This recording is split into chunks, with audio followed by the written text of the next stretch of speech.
course. So now I request you to stay on with us because we're getting some more updates. UK Prime Minister Keir Starmer has also reacted to Hamas's acceptance of the US peace plan, calling it a significant step.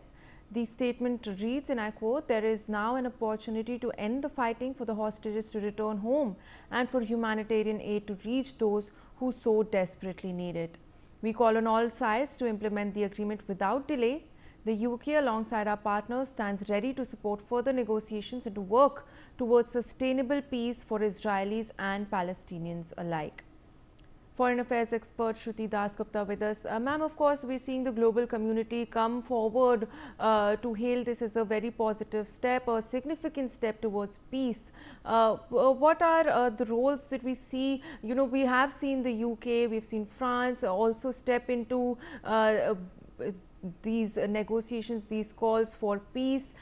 What is the role that you see the global community now playing in order to bring some sort of peace to the region?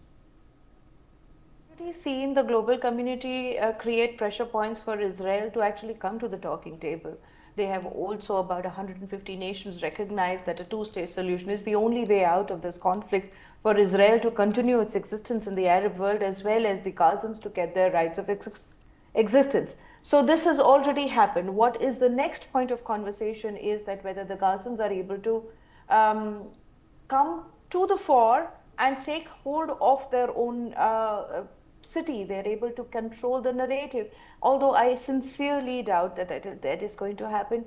A large part of Gazans are very strongly in favor of Hamas, and we've seen how they've cheered and jeered when hostages were released, how they were cheered and jeered at the dead bodies of the October 7 victims.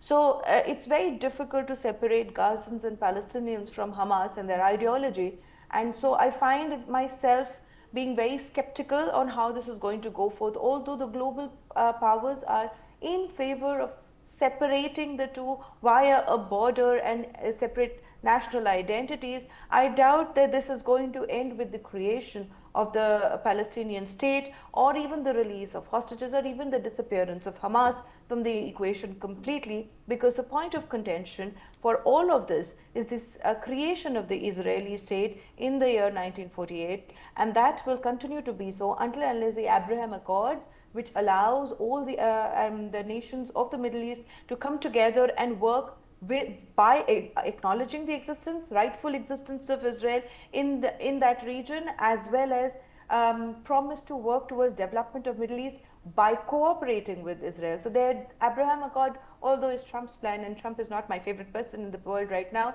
but that plan does seem to have roots into ensuring that the Middle East sees lasting peace, and that is something that the global powers should now be pushing for, apart from ensuring that the Hamas terrorists are brought to justice for the insanely amount of inhumane crimes that they have perpetrated, not just on October 7th, but thereafter as well.